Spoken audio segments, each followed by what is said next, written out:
Welcome friends, প্রত্যেকের স্বাগত আমাদের ইউটিউব চ্যানেলে। যে সমস্ত ভিউয়ার্সরা প্রথমবার চ্যানেলটি দেখছেন তারা অবশ্যই চ্যানেলটিকে সাবস্ক্রাইব করে দেবেন এবং চ্যানেলের পাশে থাকা বেল আইকনটি প্রেস করবেন যাতে এই ধরনের খবরাখবর সবচেয়ে আগে সবচেয়ে দ্রুত আপনাদের কাছে পৌঁছে যায়। তো আজকে যে বিষয় নিয়ে আমরা আলোচনা করবো সেটা হচ্ছে 2014 টেটের যে ওএমআর কেস, অর্থাৎ শান্তনু সিটের যে মামলা, সেই মামলা কিন্তু বিষবাও জলে। তার কারণ হচ্ছে রোস্টার পরিবর্তন হওয়ার পরে যখন জাস্টিস ইয়াসির মান্তাসারের কোর্ট থেকে জাস্টিস অমৃতা সিনহা ম্যাডামের বেঞ্চে এই মামলা যায়, তখনই কিন্তু অনেকটা গতি হারায় এই মামলা, যেখানে জাস্টিস ইয়াসির মান্তাসার এন্টায়ার সিবিআই টিমকে কিন্তু কোথাও গিয়ে ছোটা করিয়েছিলেন, দৌড় করিয়েছিলেন অরিজিনাল ওএমআর শিট খুঁজে পাওয়ার জন্য। প্রয়োজনে চাঁদ থেকে হোক, মঙ্গল গ্রহ থেকে হোক, বুধ থেকে হোক, যে কোনো একটা গ্রহ বা উপগ্রহ থেকে কিন্তু খুঁজে আনার তিনি নির্দেশ দিয়েছিলেন। সেক্ষেত্রে গোটা পৃথিবীর বড় বড় যে সংস্থা তাদেরকে বলেছিলেন এই ক্ষেত্রে কাজে লাগানো যেতে পারে। পরবর্তীতে প্রাথমিক শিক্ষা পর্ষদ তারা ডিভিশন বেঞ্চে এই মর্মে তারা অ্যাপিল করে যে এই যে খরচা, হার্ড ডিস্কের খরচা সহ ইনভেস্টিগেশনের খরচা, সেটা প্রাথমিক শিক্ষা পর্ষদ বহন করতে পারবে না, কারণ তাদের কাছে পয়সা নেই। এই মর্মে তারা সিবিআইকে চিঠিও পাঠায়। তারপরে সেই মামলা জাস্টিস অমৃতা সিনহা ম্যাডামের বেঞ্চ থেকে পরবর্তী ক্ষেত্রে আবার রোস্টার চেঞ্জ হয় এবং সেক্ষেত্রে জাস্টিস বিশ্বদিবাসের বেঞ্চে এই মামলা কিন্তু পরবর্তী ক্ষেত্রে আসার সম্ভাবনা তৈরি হয়। কিন্তু কোথাও না কোথাও এই মামলা লিস্টে উঠছিল না। কিন্তু আজকে যে ঘটনাটি ঘটলো, আমরা গত সোমবারই জানিয়েছিলাম জাস্টিস বিশ্বদিবাস এক সপ্তাহ টাইম চেয়েছিলেন যে ওএমআর শিটের মামলা আর তিনি শোনার জন্য, তার এক সপ্তাহ তার নিজের ঘরের যে মামলা আছে সেগুলো মোটামুটি একটা জায়গায় আসলে তবে কি সেই মামলা মেনশনিং করার জন্য বলা হয়েছিল। তো অ্যাডভোকেটদের তরফ থেকে, মামলাকারীদের তরফ থেকে যে অ্যাডভোকেট ছিলেন তিনি কিন্তু আজকে রীতিমতন উৎকণ্ঠা উদ্বিগ্ন হয়ে কিন্তু আজকে বিচারপতির সাথে তর্কাতর্কিতে জড়িয়ে পড়লেন। কারণ 2014 ওএমআর মামলা নিয়ে কিন্তু এক দফা আমরা দেখতে পেলাম, অনলাইনে এটা দেখা গেছে যে বিচারপতির সাথে মানে তুতু ম্যামায় ব্যাপারটা যেমন চলে এসছে। তো সেখান থেকে দাঁড়িয়ে কী ছিল গোটা অংশের ক্ষেত্রে প্রাথমিক শিক্ষা পর্ষদের কোথাও না কোথাও গিয়ে তারা তো এটা অ্যাডমিটেড ফ্যাক্ট যে তারা কোথাও গিয়ে স্বীকার করে নিয়েছেন এবং বিচারপতিও বিশ্বদিবাসও বলেছেন যে ধরে নিন প্রাথমিক শিক্ষা পর্ষদ, বা ধরে নিন তিনি অ্যাডমিট করেছেন যে প্রাথমিক শিক্ষা পর্ষদের যে সেক্রেটারি যিনি ছিলেন বা যিনি প্রেসিডেন্ট ছিলেন তৎকালীন, তিনি ইললিগালি এটাকে ডিস্ট্রয় করেছেন। এটা অ্যাডমিটেড ফ্যাক্ট, যেটা হয়েছে ধরে নিলাম। সেক্ষেত্রে ওএমআর শিট নেই, বোর্ড এখন কি করবে, বোর্ডের এখন কি করণীয়?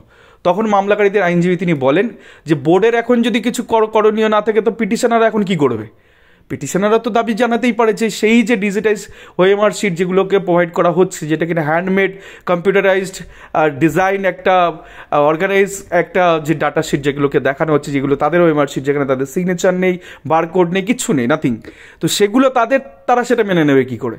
তো এই নিয়ে একটা বাকযুদ্ধ তৈরি হয় এবং রীতিমতন বিচারপতি এই মামলা গ্রহণ করতে চাইছিলেন না, কিন্তু পরবর্তী ক্ষেত্রে সরাসরি এই মামলা কিন্তু তিনি গ্রহণ করলেন। কিন্তু এই মামলা কবে শুনানি হবে এটার বিষয়টা আমরা পরবর্তী ক্ষেত্রে, যেহেতু ক্যামেরা বন্ধ করে দেন, ক্যামেরা প্রসিডিং যেটা হাইকোর্টে চলছিল সেই 19 নম্বর ঘরে এই প্রসিডিংয়ের সময় যখন তর্কাতর্কি হচ্ছিল তখন কিন্তু রীতিমতন ক্যামেরা বন্ধ করে দেওয়া হয়, লাইভ স্ট্রিম বন্ধ করে দেওয়া হয়। তো তারপরে কি ঘটনা ঘটেছে সরাসরি আমরা আইনজীবীকে ধরেছিলাম, তিনি কি বক্তব্য রেখেছেন গোটা বিষয়টা তার মুখ থেকে শুনিনি। তো স্যার আজকে ওএমআর ইস্যু নিয়ে আজকে হাইকোর্টে কি হলো জাস্টিস বিশ্বজিৎ বেঞ্চে?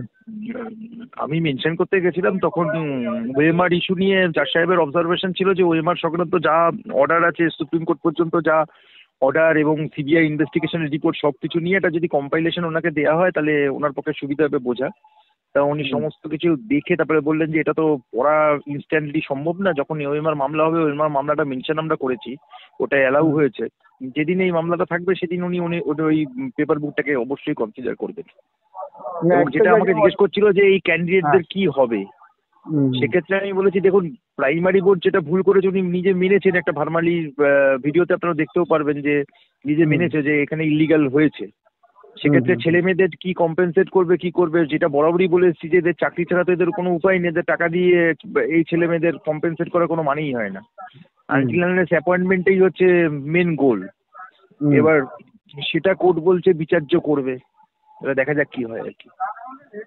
একটা অংশ দেখা যাচ্ছিল হচ্ছে অনলাইনে যে বিচারপতি বোর্ডের পক্ষে বলছে যে এটা উনি অ্যাডমিট করে নিলেন যে ইরেগুলারিটি হয়েছে, ইললিগাল ভাবে ডিস্ট্রাকশন হয়েছে।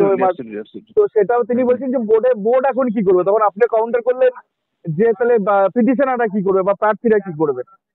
হ্যাঁ, সেক্ষেত্রে আমার সাবমিশন ছিল পিটিশনারদের যে কম্পেনসেটটা করবেন এবং পিটিশনারের ভুলটা কোথায়। তাহলে আজকে যে ছেলেগুলোকে আনকোয়ালিফাইড বলে দিল, সেই আনকোয়ালিফাইড লোকগুলোও কিন্তু কোয়ালিফাইড, যেহেতু এই ডিজিটাইজড ওএমআর এর গাফিলতি আছে। That is the main issue আর কি। সেটা দেখা যাক কি হয়। মামলাটা কবে উঠতে পারে বলে মনে হচ্ছে? হ্যাঁ, নতুন বছরে মনে হচ্ছে নতুন বছর। যা কথা শুনে বললাম। ঠিক আছে, থ্যাংক ইউ। ধন্যবাদ ধন্যবাদ। তো গোটা বিষয়টা আশা করি আপনারা বুঝতে পেরেছেন যে ওএমআর মামলা 2014 ওএমআর মামলা কোথায় রয়েছে বা কি বৃত্তান্ত, এবং সেই মামলা কিন্তু আশা করা যাচ্ছে এই ভ্যাকেশনের মধ্যে আর ওঠার কোনো সম্ভাবনা নেই। আফটার ভ্যাকেশন অর্থাৎ নতুন বছর শুরুতে কিন্তু এই মামলা আবার মাথা চাড়া দিয়ে দাঁড়াতে পারে, এবং পরবর্তী ক্ষেত্রে জাস্টিস বিশ্বজিৎ কী করেন এই সমস্ত মামলাকারীদের যারা নিজেদের ওএমআর শিট দাবি করছেন 14 ক্ষেত্রে, এবং যেটাকে ইলিগালি ডিস্ট্রয় করা হয়েছে। গোটা বিষয় নিয়ে আমাদের অবশ্যই নজর থাকবে মহামান্য হাইকোর্টের দিকে। এই মামলা পরবর্তী ক্ষেত্রে ডিভিশন বেঞ্চে যাবে এবং প্রয়োজনে সুপ্রিম কোর্ট পর্যন্ত গড়াতে পারে, তো সেদিকেও আমাদের নজর থাকবে। তো এই ছিল আজকে গোটা আপডেট। ধন্যবাদ সকলকে, ভালো থাকবেন।